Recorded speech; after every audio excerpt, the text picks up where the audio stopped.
Hello students, welcome to the channel of Farzi concepts. आज हम लोग IIT JEE advance 2023 paper 1 chemistry section के अंदर एक मैचिंग टाइप क्वेश्चन को सॉल्व करने जा रहे हैं, जहां only single option is correct और यहां सही आंसर के लिए +3 मार्क्स, अनअटेम्प्टेड क्वेश्चन के लिए 0 मार्क्स और रॉन्ग आंसर के लिए -1 मार्क्स आपको अवार्ड किया जाएगा। आइए इस क्वेश्चन को हम लोग देखते हैं। तो ये क्लास 12 के पी ब्लॉक एलिमेंट्स का एक क्वेश्चन है और इस क्वेश्चन में कह क्या रहा है कि match the reactions in the given stoichiometry of the reactants. यहाँ जो रिएक्टेंट की स्टोइकियोमेट्री दी हुई है, जैसे इसकी स्टोइकियोमेट्री 1, 3, ये जो स्टोइकियोमेट्री जो भी आपको दी हुई है, ये स्टोइकियोमेट्री को आपको चेंज नहीं करना है। तो match the reactions in the given stoichiometry of the reactants list 1। तो रिएक्शन आपको लिस्ट 1 में दिया हुआ है with one of their products. इस रिएक्शन के कुछ प्रोडक्ट बनेंगे, उसके वन ऑफ देयर प्रोडक्ट से मैच करना है, जो कि लिस्ट 2 में दिया गया है। Choose the correct option. यहाँ A B C D आपको 4 ऑप्शन दिए हुए हैं, इस ऑप्शन से आपको मैच करना है। तो आइए हम लोग इस क्वेश्चन को सॉल्व करते हैं और आगे चलते हैं।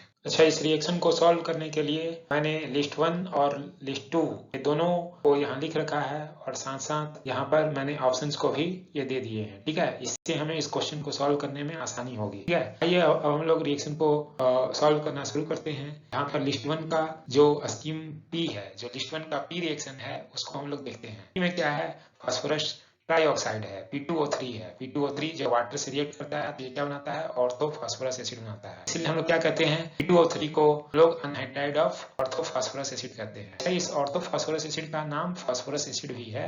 ठीक है, और यहाँ पर यह हमें ध्यान रखना है कि P2O3 एक इंपिरिकल फॉर्मूला है, यहाँ कोई एक मॉलिक्यूलर फॉर्मूला नहीं है। P2O3 नाम का कोई मॉलिक्यूल एग्जिस्ट नहीं करता है। एक्चुअली में रियल मॉलिक्यूल क्या होता है, P4O6 होता है, लेकिन हमें क्वेश्चन में P2O3 ही दिया हुआ था, है ना। इसलिए इसी और इसके स्टोइकियोमेट्री के साथ ही हमको इसे बैलेंस करना था। हमारा जो रिएक्शन बैलेंस होगा वो इसी फॉर्म में बैलेंस होगा। यहाँ पर ऑर्थोफॉस्फोरस एसिड बनेगा। यह हम लोग देख सकते हैं कि यह ऑप्शन 2 में ऑर्थोफॉस्फोरस एसिड बन रहा है, लिस्ट 2 के ऑप्शन नंबर 2 में। इसके बेस पर हमारा लिस्ट 2 का ऑप्शन नंबर 2 सही हो जाएगा। ठीक है, आइए हम लोग इसके बाद आगे चलते हैं, लिस्ट 1 के रिएक्शन 2 को देखते हैं। रिएक्शन 2 में क्या हो रहा है कि एक वाइट फास्फोरस जब NaOH के साथ, जब कनेक्टेड NaOH के साथ प्रेजेंस ऑफ वाटर जब ये रिएक्ट करता है, तो जब इसमें हम लोग क्या करते हैं की प्रेजेंस में रिएक्शन करते हैं। ठीक है, इनर्ट एटमॉस्फेयर ऑफ CO2 के प्रेजेंस में बॉइलिंग कंडीशन के साथ रिएक्शन करते हैं। तो इसमें बनने वाला प्रोडक्ट क्या होता है, एक प्रोडक्ट फॉस्फीन होता है और दूसरा प्रोडक्ट सोडियम हाइपोफॉस्फाइड होता है। तो इन बनने वाले दो प्रोडक्ट में से one of the product phosphine यहाँ पर लिखा हुआ है। तो इसके बेस पर हमारा ऑप्शन क्या हो जाएगा, लिस्ट 2 का ऑप्शन नंबर 3 से यह मैच हो रहा है। आइए अब हम लोग आगे चलते हैं और इसके बेस पर लिस्ट 1 के रिएक्शन नंबर R को देखते हैं। R में क्या हो रहा है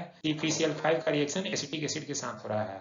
तो इसमें क्या बनता है, एसिटाइल क्लोराइड बनता है और फास्फोरस ऑक्सीक्लोराइड बनता है और HCl गैस बनता है। ठीक है, यहाँ पर यह ध्यान रखना है कि PCl5 क्या है, एक क्लोरीनेटिंग एजेंट है, जो इवन अल्कोहल हो या कार्बोक्सिलिक एसिड हो, तो यहाँ पर जो OH पार्ट होता है उसको यह हटाकर Cl लगा देता है। इसलिए एसिटिक एसिड से क्या बन रहा है, एसिटाइल क्लोराइड बन रहा है। अच्छा, इसमें ध्यान देने की बात यह है कि जब इन दोनों का स्टोइकियोमेट्री 1 लिया गया है, इस केस में POCl3 बनेगा। अगर यहाँ पर आप एसिटिक एसिड को एक्सेस ले लेते हैं, तो यहाँ पर बनने वाला प्रोडक्ट H3PO4 हो जाता है, कि ऑर्थोफॉस्फोरिक एसिड हो जाता है। इसलिए हम लोग कह रहे हैं कि यहाँ पर स्टोइकियोमेट्री इंपॉर्टेंट है। इसलिए रिएक्शन में स्टार्ट में लिखा था इन द गिवन स्टोइकियोमेट्री। ठीक है, तो इस स्टोइकियोमेट्री में हम लोग क्या करेंगे, H3PO4 को नहीं बनाएंगे और यहाँ पर सिर्फ POCl3 को बनाएंगे। यह POCl3 लिस्ट 2 के ऑप्शन नंबर 4 से मैच होता है। ठीक है, इसके बेसिस पर हम लोग लिस्ट 2 का ऑप्शन नंबर 4 से इसे मैच कर लिए। तो हम लोग लिस्ट 1 के जो लास्ट रिएक्शन है, रिएक्शन नंबर S पर आएंगे और इसमें क्या है, H3PO2 है, तो एक रिड्यूसिंग एजेंट है, क्योंकि इसमें क्या होता है, pH बॉन्ड होता है। अगर H3PO2 का हम लोग स्ट्रक्चर लिखें तो H3PO2 का स्ट्रक्चर हम लोग कुछ इस तरीके से लिख सकते हैं। तो 2 pH बॉन्ड होता है और एक OH बॉन्ड होता है। ये मोनोबेसिक एसिड होता है और यहाँ पर 2 pH बॉन्ड होते हैं। उसके कारण क्या होता है, ये एक रिड्यूसिंग एजेंट है, ये रिड्यूसिंग एसिड है। तो रिड्यूसिंग एसिड होने के कारण क्या करेगा, ये सिल्वर जो +1 ऑक्सीजन स्टेट में है, इसे रिड्यूस करके 0 ऑक्सीजन स्टेट में ले आता है। तो यहाँ पर सिल्वर मिरर बन जाए। ठीक है, सिल्वर यहाँ पर प्रेसिपिटेट हो गया, तो यहाँ पर सिल्वर बना और नाइट्रिक एसिड बना और ऑर्थोफॉस्फोरिक एसिड बना। ठीक है, और यहाँ ये हमारा H3PO2 था जो कि हाइपोफॉस्फोरस एसिड था, उसका क्या हो गया, ऑक्सीडेशन हो गया। ठीक है, तो यह जो हमारा प्रोडक्ट है वो किसे मैच होता है, यह ऑप्शन नंबर 5 से मैच हो जाता है। ठीक है, और यहाँ हमें यह ध्यान रखना है कि pH बॉन्ड जो कि रिड्यूसिंग बिहेवियर होता है उसके कारण ही है। ये रिएक्शन ऐसा हुआ और H3PO2 ऑक्सीडाइज होकर H3PO4 में कन्वर्ट हो गया और इसके बेस पर हमारा ये लिस्ट 2 पे 5 से मैच हो गया। इसके बेस पर हम लोग कह सकते हैं कि हमारा जो डी ऑप्शन था ये सारे ऑप्शन से मैच हो रहा है और इसके बेस पर यही हमारा आंसर हो गया। ठीक है, आइए अब हम लोग आंसर को मार्क कर लें अपने फाइनल क्वेश्चन में। तो इसके बेसिस पर